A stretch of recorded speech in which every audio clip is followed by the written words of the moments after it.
Bismillahirrahmanirrahim. Innal hamdalillah nahmaduhu wa nasta'inuhu wa nastaghfiruh wa na'udzu billahi min shururi anfusina wa min sayyiati a'malina. May yahdihillahu fala mudilla lahu wa may yudlil fala hadiya lahu. Asyhadu an la ilaha illallah wahdahu la syarika lahu wa asyhadu anna Muhammadan 'abduhu wa rasuluhu la nabiyya ba'da. Amma ba'du. Assalamualaikum warahmatullahi wabarakatuh. Alhamdulillah. Tsumma alhamdulillah. Tsumma alhamdulillah. Pertama-tama marilah kita panjatkan kesyukuran kita kehadirat Allah Subhanahu wa taala yang mana atas limpahan rahmat serta hidayah dan pertolongan dari Allah Subhanahu wa taala kita mampu diperjalankan Allah untuk menuju masjid, salat berjamaah dan lanjut untuk bertolabul ilm. Ini adalah sungguh nikmat yang luar biasa. Kita bisa menjalankan ibadah yang paling agung, yakni salat. Salat itu ibadah yang paling agung. Lalu dilanjutkan dengan bertolabul ilm, yang mana ini bertolabul ilm juga merupakan ibadah yang besar sekali. Karena tidak bisa kita melaksanakan salat tanpa kita berilmu, atau tanpa kita belajar bagaimana tata-tata salat, bagaimana syarat-syarat salat, bagaimana rukun-rukun salat, apa pembatal salat dan lain sebagainya. Ketika kita sudah punya ilmu, kita bisa melaksanakan salat dengan baik dan benar. Maka kita mendapatkan dua kenikmatan yang luar biasa. Salat fardu berjamaah juga, lalu dilanjutkan untuk bertolabul ilm. Dan yang kedua, salawat serta salam kita haturkan kepada junjungan kita Nabi besar Muhammad sallallahu alaihi wasallam, yang mana dengan wasilah perjuangan beliau kita pada hari ini masih bisa merasakan kenikmatan kalimat la ilaha illallah Muhammadur Rasulullah. Tanpa Rasul apa jadinya kita? Tanpa perjuangan Rasul, tanpa pengorbanan Nabi Muhammad, belum tentu kita pada saat ini bisa mengenal kalimat la ilaha illallah. Maka ini juga anugerah yang sangat luar biasa yang kita rasakan. Dan yang ketiga, alhamdulillah kita bisa bertatap muka, bersilaturahmi kembali di kajian Rabu malam di Pondok Pesantren MMPS Kediri di Masjid Haytham Ibrahim, yang insyaallah senantiasa diberkati oleh Allah Subhanahu wa taala. Amin ya rabbal alamin. Bapak-bapak dan ibu-ibu serta santriwan dan santriwati yang dirahmati oleh Allah Subhanahu wa taala. Alhamdulillah sampai detik ini PPKM masih diperpanjang ya Pak ya. Sampai tanggal berapa Pak? Tanggal 13 September kalau nggak salah. Sudah sekitar berapa? Ada 2 bulan ya PPKM level 1. Nanti level 1 sudah mau selesai, sudah seneng perpanjang level 2, level 3, level 4. Ini udah kayak warung mie pedas loh, ada level-levelnya ya. Kalau warung level pedasnya semakin pedas semakin menantang. Kalau PPKM semakin panjang, orang-orang semakin susah ya, Anda bilang susah. Baik, alhamdulillah. Ala kulli hal, dengan keadaan yang diberikan Allah Subhanahu wa taala kepada kita, kepada negara kita, insyaallah kita selama kita mukmin, selama kita beriman kepada Allah, musibah ataupun rezeki itu akan menjadi sesuatu yang bernilai kebaikan ya, jika kita sabar dan jika kita bersyukur. Banyak sekali saat-saat ini itu pedagang-pedagang mengeluh. Ini loh. Biasanya buka malam, sekarang malam sudah ditutup. Ya nanti kalau bukanya pagi nggak bisa buka pagi-pagi sekali. Nah, yang jualan apa tenda pernikahan juga sepi jobnya karena nikahnya lalu di KUA sudah selesai. Ya. Banyak, semuanya sama-sama merasakan yang namanya kesusahan. Semuanya merasakan yang namanya kesempitan. Sebagian merasakan pemasukan bulanan tidak sebanyak dahulu kala. Apalagi sekarang anak-anaknya pada daring, ya, butuh yang namanya kuota internet. Ya, nanti minta HP-nya, ya, izinnya daring cuma 1 jam selesai lanjut. Nah, lanjut apa? Oke, ada yang lanjut nonton video YouTube. Akhirnya kuotanya habis, cepat habis, beli lagi. Ya. Pemasukan sedikit, pengeluaran banyak. Pengen cepat-cepat sekolah.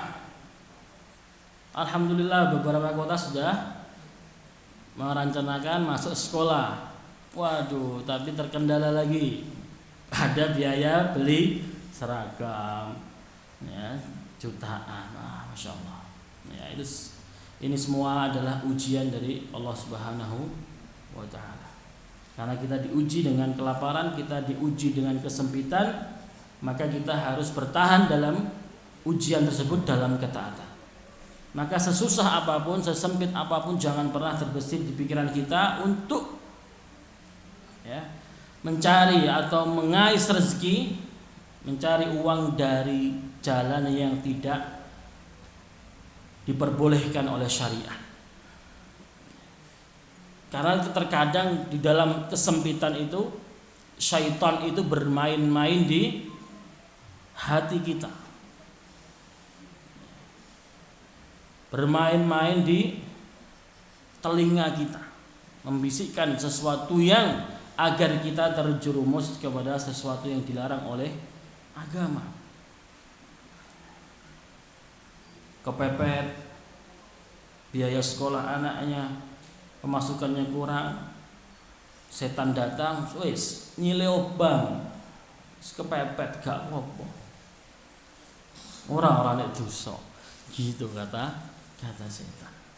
Akhirnya naudzubillah pinjam bank, jatuh kepada riba.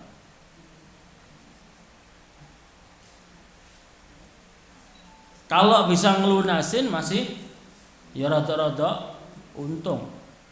Tapi kalau malah terlilit hutang, barangnya diambil, mobilnya disita, rumahnya disita, maka tambah susah. Ya. Maka insya Allah pada malam hari ini saya akan membacakan yang ada di kitab ini tentang wajibnya kita mencari harta dari jalan yang halal. Ya. Ini saya bacakan sebuah nasihat di kitab Nasaih Diniyah dari Al-Habib Abdullah bin Alawi Al-Haddad. Bismillahirrahmanirrahim. Qala al-musannif rahimahullahu ta'ala wa'lamu ma'asyiral ikhwan. Ketahuilah saudara-saudara sekalian, saudara-saudara seiman dan seislam, aghnanallahu wa iyyakum bihalalihi an haramihi. Beliau mengawali pembahasan tentang hal ini dengan mendoakan aghnanallahu wa iyyakum, semoga Allah memperkaya diri kita semuanya dengan sesuatu yang halal, dengan rizki yang halal, an haramihi, dan dijauhkan dari segala rizki yang haram, wa bid'atihi an maksiyatihi, dan semoga kita selalu senantiasa diberikan rizki dalam bentuk ketaatan kepada Allah Subhanahu wa ta'ala dan dijauhkan dari kemaksiatan kepada Allah Subhanahu wa ta'ala. Wa bifadlihi, dan semoga Allah memberikan kekayaan kita melalui karunia-karunia dari Allah Subhanahu wa taala, amman siwahu, dan dijauhkan dari rasa bergantung kepada manusia. Ini doa yang bagus sekali, agar Allah memperkaya diri kita dengan karunia Allah Subhanahu wa taala dan bukan bergantung kepada manusia. Kadang orang-orang itu banyak sekali yang menggantungkan rezekinya kepada manusia. Jadi dia tidak ingat Allah Subhanahu wa taala. Lupa bahwasanya Allah itu Ar-Razzaq, Al-Ghani, Maha Kaya, yang Maha memberi rezeki, yang Maha segalanya. Dia lupa bahwasanya Allah itu Maha segalanya, sehingga menggantungkan dirinya kepada manusia. Wah, nanti kalau saya nggak kerja, nggak diterima kerja di sini, mau makan apa? Oh, kadang-kadang pernah ya banyak mungkin dari kita yang pernah terlintas seperti itu. Kok nggak kerja ning kene? Mangan apa?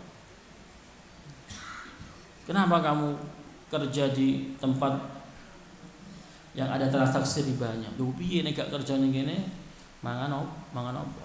Ini adalah contoh salah satu orang yang menggantungkan rezekinya kepada manusia. Ini tidak boleh. Maka kita berdoa semoga kita diperkaya dengan karunia-karunia dari Allah Subhanahu wa taala. Beliau menambahkan di sini selanjutnya, annal wara'a 'anil muharramat wasyubhat wa talab al-halal wal akla minhu ma ajtinabil haram iktisaban wa aklan wa ghairu dzalika kullu dzalika min ahammi al-muhimmati fid din. Sesungguhnya sifat wara', sifat wara' itu sangat diperlukan bagi semua umat muslim. Apa itu wara'? Apa itu wara'? Wara' itu tarku kullu ma yadurru fil akhirah. Meninggalkan semua hal-hal yang bisa membahayakan diri kita kelak di akhirat. Itu namanya wara'. Ada yang tingkatannya lebih tinggi lagi, itu namanya zuhud. Meninggalkan segala sesuatu yang tidak ada manfaatnya di akhirat. Ini lebih tinggi lagi. Kalau yang wara' ini meninggalkan segala sesuatu yang bisa membahayakan di akhirat. Wara' itu ijtinabu syubhat khaufan an taqa'u fil ma'siyah, atau tarku ma la ba'sa bihi khaufal wuqu' mimma fihi la yajuz. Wara' itu adalah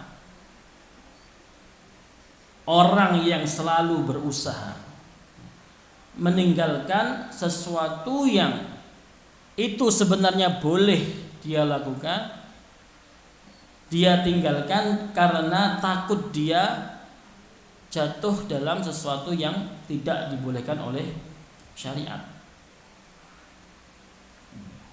Atau ijtinabu asyubhat khaufan an taqa'u fil ma'siyah, atau menghindari, orang yang senantiasa menghindari perkara-perkara yang syubhat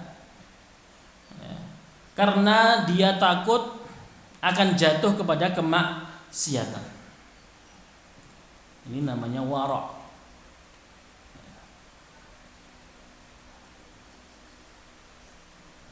Sufyan Ats-Tsauri beliau mengatakan, ma ra'aitu ashala minal wara' kullama syakaktu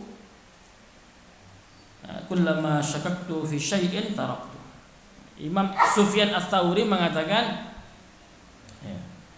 tidak aku temui sesuatu yang paling mudah dari wara'. Menjadi wara' itu mudah katanya, kata Imam Sufyan Ats-Tsauri. Bagaimana? Setiap saya ragu-ragu atau sanksi terhadap sesuatu, maka aku tinggalkan sesuatu itu.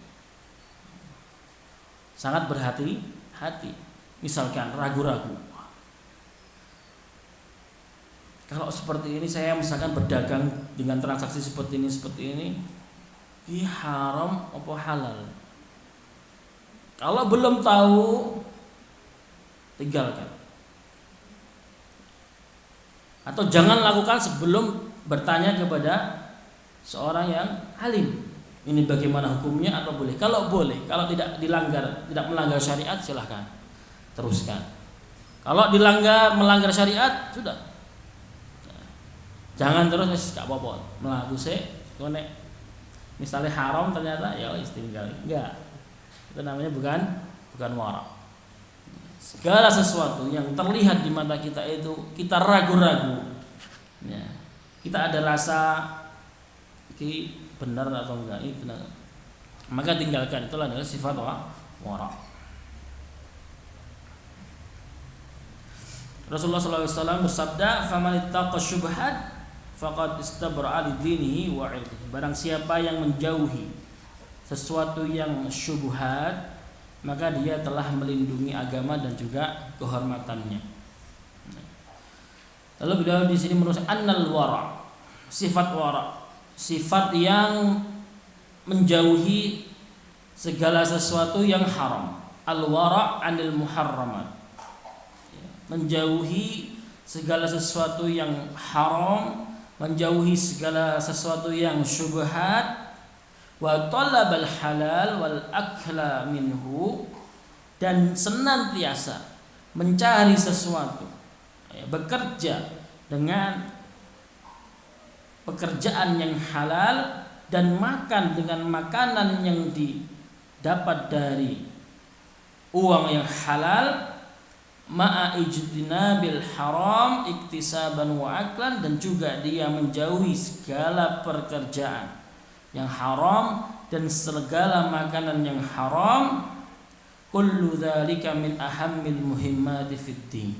Itu semua adalah sesuatu yang sangat penting di dalam melaksanakan agama kita.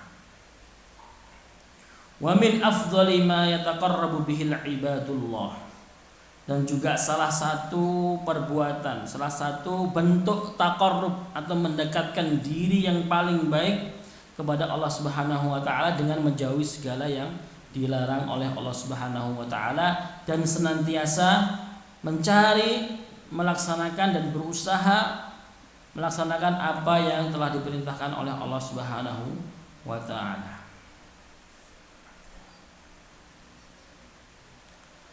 Wa ma amartukum bihi fa'tu minhu mastata'tum. Ketika setiap kali mengatakan tentang sebuah perintah, fa'tu bihi mastata'tum.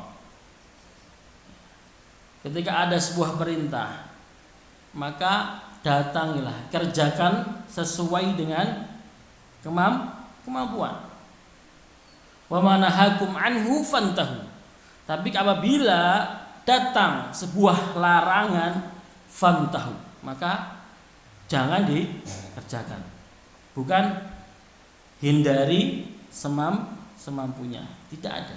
Kalau amar, kalau sifatnya itu perintah, maka boleh mengerjakan semampunya. Sholat gak bisa berdiri, silahkan duduk. Ya. Mau wudhu tidak ada air, silahkan bertayamum. Mau wudhu tangannya cuma segini, ya silahkan dibasuh bagian yang terpotong. Fa'tu minhum mastata'. Wa ma nahakum anhu fantahu. Tapi kalau sudah larangan sifatnya, sudah jangan dikerjakan. Gak boleh zina, hindari zina. Jangan hindari semampunya, enggak ada. Riba haram, jangan terus saya hindari semampunya. Segala sesuatu yang haram sifatnya tidak boleh dilakukan, ya tidak boleh dilakukan, sudah final. Ya, tapi kalau perintah, kerjakan sesuai dengan kemampuan. Itu bedanya. Qala Allah Ta'ala, Allah Subhanahu wa taala berfirman, ya ayuhan nasu kulu mimma fil ardi halalan thayyiban wa la tattabi'u khutuwatis syaitan innahu lakum aduwwum mubin. Allah Subhanahu wa taala berfirman, ya ayuhan nas. Ini khitabnya wahai manusia. Entah orang beriman atau orang kafir. Kullu mimma fil ardi halalan thayyiban. Makanlah apa-apa yang di bumi, sesuatu yang halal dan thayyib, yang baik. Wala tattabi'u khutuwatis syaitan, dan janganlah kita mengikuti jejak atau langkah syaitan. Innahu lakum aduwwum mubin. Sesungguhnya syaitan merupakan musuh kita. Wa qala ta'ala wa kulu mimma razaqakumullahu halalan thayyiban. Dan makanlah apa-apa yang telah diberikan kepadamu, yang telah dirizkikan kepadamu, sesuatu yang halal dan thayyib. Wattaqullaha alladzi antum bihi mu'minun. Dan bertakwalah kepada Allah Subhanahu wa taala. Wa qala ta'ala ya ayyuhalladzina amanu la ta'kulu amwalakum bainakum bil batil. Ya ayyuhalladzina amanu, wahai orang-orang yang beriman, la ta'kulu, janganlah kamu memakan harta-harta kamu di antara kalian bil batil, dengan cara yang batil. Bagaimana dengan cara yang batil? Memakan harta yang bukan hak kita, itu termasuk akul amwal bil batil.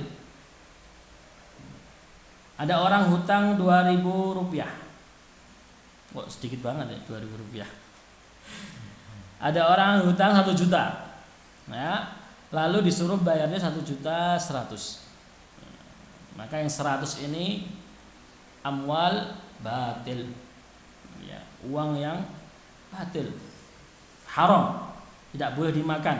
Tidak boleh memberikan makan kepada anak-anak dan istri dengan uang yang haram. Rishwah, suap, itu juga uang yang haram. Ya. Memakan uang dari rishwah, dari suap, itu juga berarti memakan uang yang haram, uang yang batil. Ya. Mau ngurus sesuatu, kalau mau ngurus sendiri ya monggo, tapi 3 hari 4 hari. Kalau kalih kula nggih sedinten selesai. Nanging nggih kalih atus 50, nah, misalkan gitu. Ini namanya suap. Enggak boleh. Karena haknya di situ ketika ngurus itu gratis. Nah, ketika ngurus itu gratis. Kenapa enggak memang dia bantu saja? Sini sama saya enggak apa-apa. Selesai. Memang haknya melayani masyarakat. Dan banyak lagi. Berjualan sesuatu yang haram juga tidak boleh. Ya. Berjualan khamar. Ya. Uang hasil jualan khamar itu haram, batil. Ya. Menjual diri itu juga batil. Nah. Korupsi itu apalagi korupsi. Nggak apa-apa, cuma 10.000 ya, sidik ya. Kalau dipakai beli bakso itu dapat 2 bungkus. Tapi 10.000 ini kali 100.000 gitu kan ya. Jadinya miliar, triliun. Maka ini termasuk amwal batil. Maka kalau seseorang sudah memakan makanan yang haram, anaknya memakan dari makanan dari uang yang haram, istrinya makan dari uang yang haram, jadinya produk yang dikeluarkan juga sama antara bapak, ibu, dan anaknya itu sama, atau istilahnya pododene lah. Kenapa kok istrinya nggak bisa marah-marah kepada suaminya yang korupsi, padahal itu jelas-jelas nggak boleh, kan gitu kan? Kenapa anaknya nggak protes kepada bapaknya, Pak jangan korupsi Pak? Karena sudah terlanjur makan makanan haram. Jadi ya antara bapak, istri dan anaknya ini sepodo ae. Duh, kok berani marahin bapak kamu? Gak jadi beli PS5 nanti. Wah, ya mas gak apa-apa pak. Lanjutkan pak yang banyak. Gitu. Istrinya, mas kok gitu mas? Jangan korupsi mas. Mau jalan-jalan ke luar negeri enggak? Oh iya ya lupa saya. Ya bisa teruskan. Yang penting jangan sampai ketahuan KPK. Gitu. Akhirnya ya sama aja sebenarnya. Karena sudah terlanjur memberikan makanan haram kepada anak istrinya. Na'udzubillah. Walladzi ba'da. Wa qala Rasulullah sallallahu alaihi wasallam, khairu dinukumul wara'. Sebaik-sebaik orang yang beragama adalah orang yang wara'. Orang yang mempunyai rambu-rambu dalam melakukan segala sesuatu. Mempunyai prinsip untuk tidak pernah jangan sampai menerjang sesuatu yang haram. Ya, menghalalkan sesuatu yang haram. Itu wara'. Wa qala alaihi salatu wassalam, ya Aba Hurairah, wahai Abu Hurairah, kun wari'an. Jadilah engkau seorang yang wara'. Takun a'badan nas. Kamu akan menjadi seorang hamba yang baik. Al-hadits. Wa qala alaihi salatu wassalam, talabul halal wajibun ala kulli muslimin. Mencari rezeki dari jalan yang halal itu wajib bagi setiap orang muslim. Wa qala alaihi salatu wassalam, talabul halali faridatun ba'dal faridah. Mencari pekerjaan, mencari rezeki yang halal itu hukumnya fardu setelah fardu. Apa maksudnya fardu setelah fardu? Itu hukumnya wajib setelah yang wajib. Yang wajib apa? Setelah sholat. Itu wajib ya. Setelah kita melaksanakan kewajiban sholat, itu kita punya kewajiban yang lain, yaitu mencari rezeki yang halal. Karena ukuran rezeki itu bukan dari banyak dan sedikitnya rezeki yang kita terima, bukan dari jumlah kekayaan yang kita miliki, tapi seberapa keberkahan rezeki yang kita miliki. Lebih baik rezeki sedikit daripada rezeki yang banyak tetapi tidak barokah.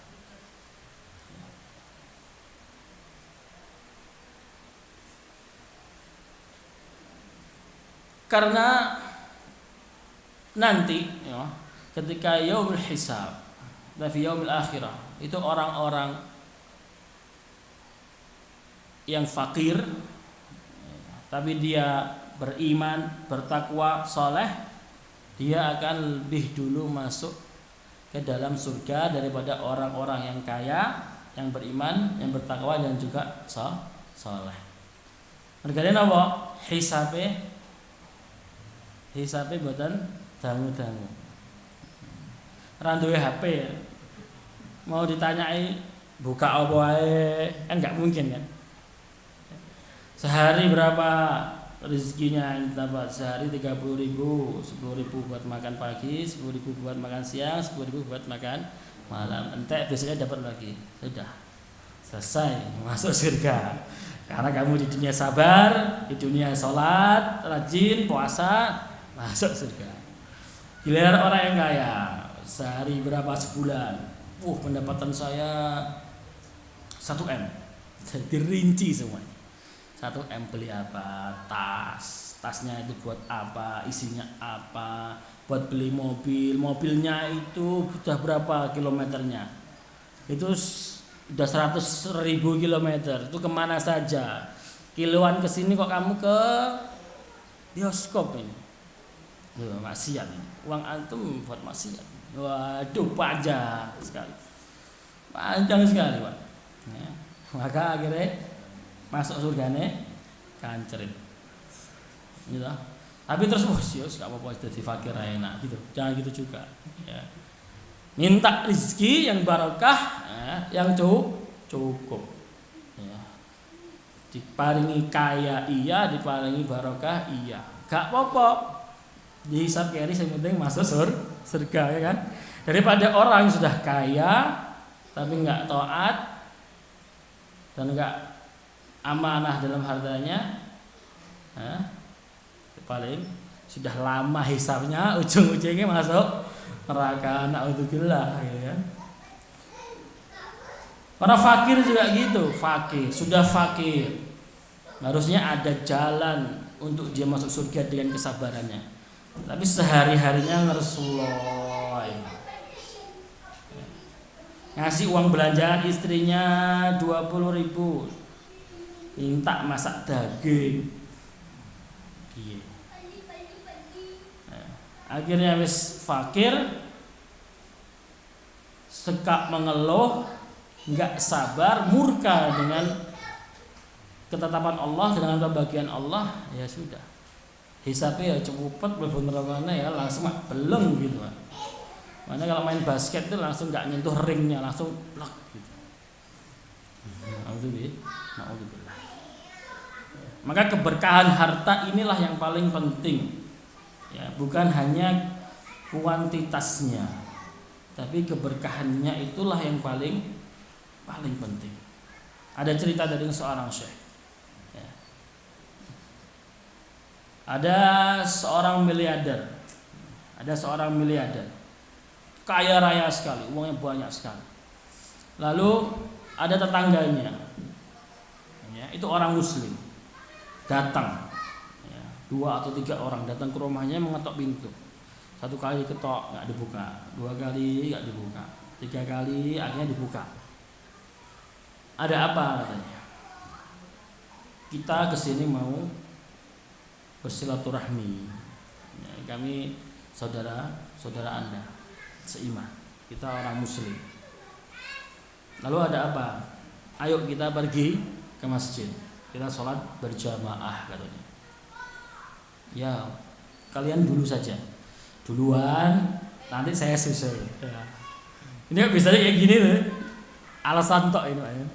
Duluan aja ke masjid, nanti saya susul. Giliran sudah pergi ke masjid, tutup kunci tidur gitu kan. Tapi si Muslim ini yang bertamu ini sudah nggak apa-apa, kita jalan bareng-bareng, kita tunggu. Sudah, pasti saya akan ke sana. Saya akan ke masjid, terus kamu duluan dulu ya. Sudah nggak apa-apa, kami tunggu, saya tunggu. Ayo kita ke masjid bareng-bareng. Ya wis, akhirnya nggak enak hati, akhirnya si miliarder tadi, ya ayo, saya tak ganti baju, akhirnya pergi ke masjid bareng. Di masjid sholat berjamaah. Setelah sholat berjamaah, mendengarkan halaqah kajian tentang hakikat dunia itu apa, bagaimana hakikat rezeki, bagaimana keberkahan rezeki dan lain sebagainya. Tahu-tahu si miliarder ini tadi menitikkan air mata, nangis dia, nangis.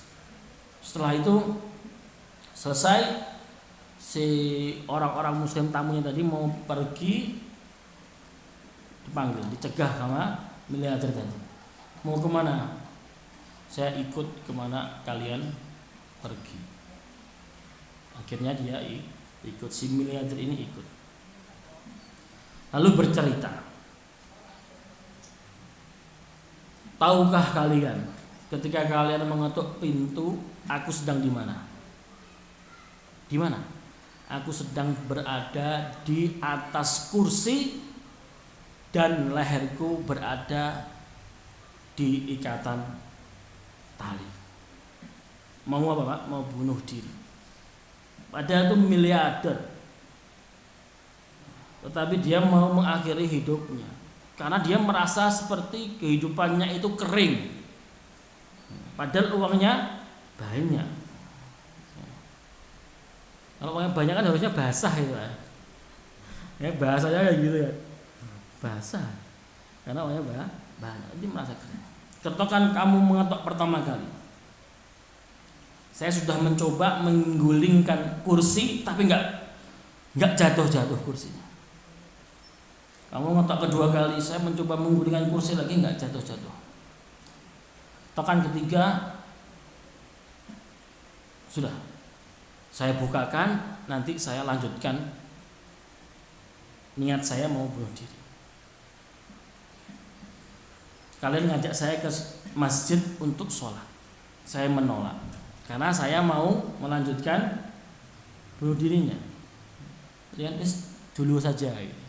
Nanti saya nyusul disolati ya saja gitu. Nanti saya nyusul. Tapi di situ Allah masih menyelamatkan dia. Si tamu ini kan tetap menahan. Tidak apa-apa, nanti kita berangkat bareng-bareng, saya tunggu. Akhirnya dia pergi sholat dan di situ dia mendapat hidayah. Lantas dia merasa ya inilah sesungguhnya hakikat nikmat dan rezeki. Bukan besar atau banyaknya harta, tapi ketenangan dalam hati. Kalaulah rezeki itu dinilai dari banyak sedikitnya, seharusnya kasus tertinggi, kasus bunuh diri tertinggi tidak dipegang Amerika atau Korea Selatan. Kita lihat bagaimana negara Korea majunya minta ampun. Ya. Orangnya ganteng-ganteng ya. Apa yang kurang? Kenapa banyak kasus bunuh diri di situ? Di Amerika apa saja ada, gitu. Kenapa banyak dari kasus bunuh diri? Sedangkan saya di Sudan, Pak. Selama saya 4 tahun di Sudan, saya tidak pernah menemukan berita bunuh diri kecuali sebelum saya pulang ke Indonesia. Ada orang menjatuhkan diri dari atas jembatan gitu, bawahnya jalan raya gitu. Padahal Sudan itu panas iya, ekonomi semrawut juga iya, tetapi masjid di mana-mana ramai. Subuh itu dari shaf pertama sampai pintu belakang itu selalu penuh. Asar dari shaf pertama sampai mendekati pintu belakang itu penuh. Dan itu belum pernah saya temukan di Indonesia. Mentok paling penuh ketika sholat maghrib. Dan di Sudan hampir semua masjid itu penuh. Kalau kita mau mencari halakoh para masyayikh itu di mana-mana sampai kita bingung. Di sini ada, di situ ada, di sini bahas ini, di sini bahas ini. Sama-sama pengen mendengarkan tapi waktunya sama, sampai seperti itu. Kenapa kasus-kasus seperti itu sedikit? Karena di situ ada yang namanya keimanan. Maka di sini banyaknya harta tidak berpengaruh kepada tingkat kebahagiaan seseorang.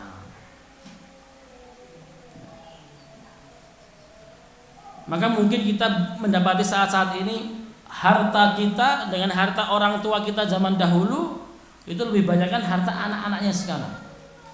Tetapi belum tentu keberkahannya lebih banyak daripada keberkahan harta orang tua kita terdahulu. Karena orang tua kita ya kerjanya lillah, ikhlas. Kerjanya kayak kerjanya ini nggak menghasilkan sesuatu yang banyak, tetapi kok anaknya bisa sarjana, anaknya bisa sekolah tinggi, anaknya bisa jadi penghafal Al-Quran, bisa menjadi santri yang baik, santri yang pinter. Kenapa? Karena hartanya berkah. Saya punya kakak dulu kerja di bank, gajinya besar karena dia termasuk yang tinggi, jabatannya lumayan tinggi lah. Tapi setiap 2 minggu sekali, setiap 1 minggu itu anaknya pasti masuk rumah sakit. Wes gak usah metu dari bank. Apa yang digandoli pertama waktu itu? Engkau nek loro mlebu rumah sakit, nggak ada yang menanggung biayanya. Nah kalau sakit yang menanggung biayanya dari perusahaan. Sudah yakin bismillah. Sama bapak saya bismillah. Ya, ketika kita menjauhi yang dilarang oleh Allah, insya Allah kita akan dekatkan dengan pertolongan dari Allah Subhanahu wa taala. Semenjak keluar dari bank sampai detik ini tidak pernah merasakan dinginnya kasur rumah sakit. Alhamdulillah. Padahal pekerjaannya juga kerja bakul gitu aja. Bakul ya enggak tetap. Tapi ada keberkahannya. Anak-anaknya menghafal Qur'annya lancar, yang masih kecil sudah bisa baca Al-Qur'an.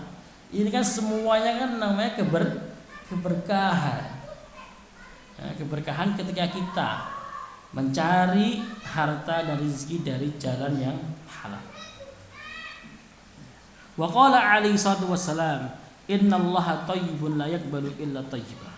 Allah itu sae, maka tidak akan menerima sesuatu yang jelek. In wa inallaha amara al-mu'minin bima amara bihi al-mursalin.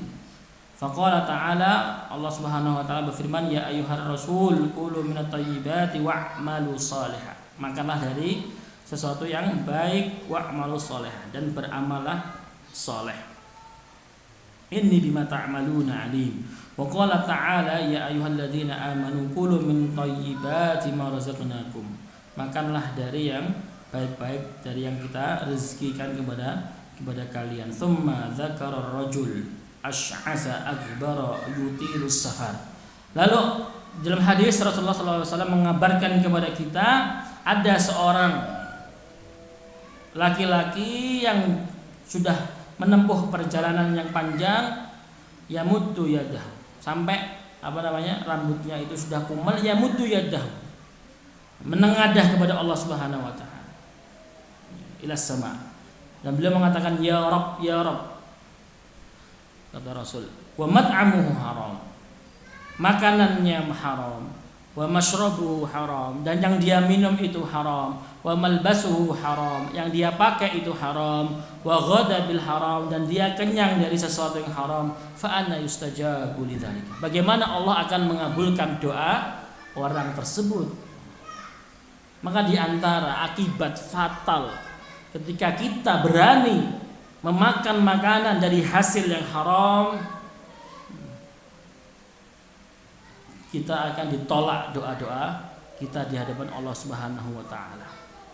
Anaknya dipondokkan, bapak ibunya nyari uang dari uang yang haram, doa biar menjadi anaknya ini ditolak, bisa.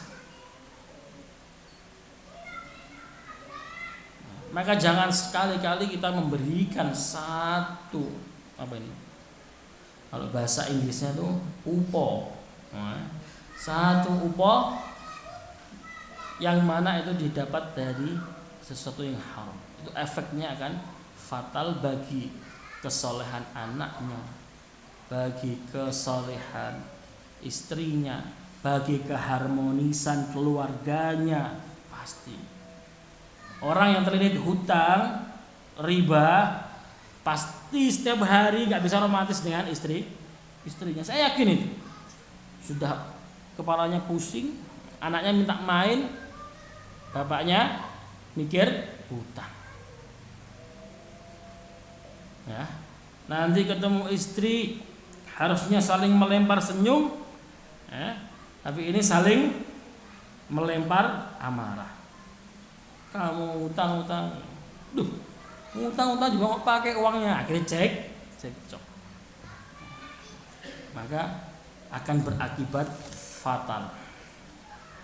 Wa qala Allah Rasulullah sallallahu alaihi wasallam la yadkhulul jannata lahmun nabata min suhtin.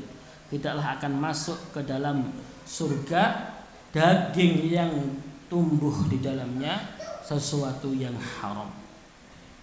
Wa qala alaihi salatu wassalam kullu lahmin nabata min suhtin fannaru aula bi. Setiap daging yang tumbuh di dalamnya sesuatu yang haram, fannaru aula, maka siksa api neraka itu lebih pantas bagi dirinya. Maka dari sini kita bisa memahami bahwasanya carilah sesuatu yang halal yang sudah diatur di dalam syariat. Karena di zaman sekarang ini ada 3 tipe orang. Yang pertama, dia peduli dengan antara halal dan haram dan dia mau belajar sehingga dia tidak jatuh kepada keharaman. Yang kedua, sudah ada orang yang tidak peduli dengan halal yang haram, sing penting rekeninge pakai, mau itu dari jalur yang halal mau yang haram ora peduli. Yang ketiga, ada orang yang peduli kepada halal dan haram tetapi masih jatuh kepada yang haram. Dan yang ketiga ini harus belajar yang namanya muamalah, fikih muamalah al-maliyah. Dia sudah punya kepedulian menjaga dirinya agar tidak terjatuh kepada sesuatu yang haram dalam pekerjaan dan sebagainya, tetapi dia tidak punya ilmunya sehingga masih saja jatuh kepada sesuatu yang haram. Maka perlu yang namanya belajar namanya muamalah al-maliyah. Apa yang enggak boleh dalam transaksi jual beli, apa yang enggak boleh, kalau utang bagaimana, kalau mudharabah bagaimana, maka itu harus belajar. Karena Umar bin Khattab mengatakan bahwasanya tidaklah masuk ke pasar kami kecuali mereka sudah faqih dalam masalah riba. Gitu. Sekarang misalkan ada pasar, kita buka pasar ya kan? Ya, siapa yang mau buka lapak di sini nggak usah bayar. Yang penting kita tes masalah fikih muamalat. Kalau oke, silakan dagang, gitu kan? Kalau kurang, jauh dagang di sini, gitu kan? Jangan masuk pasar kecuali kamu sudah faqih dalam masalah riba. Karena kalau seorang pedagang tidak tahu masalah riba, tidak belajar agama, maka dia akan terjerumus kepada riba dan akan tenggelam bersama kenikmatan di awal dan akhirnya tenggelam mati beneran. Na'udzubillah. Nah, maka ini perlu kita belajar tentang fikih muamalah. Kepada ustadz-ustadz atau di YouTube atau kita bikin kajian muamalat sehingga memastikan setiap harta kita, setiap 1 rupiah yang kita hasilkan itu dihasilkan dari jalan yang diridhoi sehingga berkah uangnya, keluarga kita bahagia, anak-anak kita soleh, istri-istri kita salihah, nanti ketika mati hisabnya masuk surga. Amin ya rabbal alamin. Indah ya. Ya, tapi ya kadang-kadang angel karena setannya masih kemana-mana gitu ya. Baik, itu saja yang mungkin bisa saya sampaikan pada malam hari ini. Semoga Allah senantiasa memberikan keistiqomahan kepada kita dalam belajar dan semoga Allah Subhanahu wa taala menjauhkan kita dari segala sesuatu yang haram, dari segala kemaksiatan dan senantiasa mendekatkan kita kepada ketaatan. Amin ya rabbal alamin. Akhirul kalam. Assalamualaikum warahmatullahi wabarakatuh.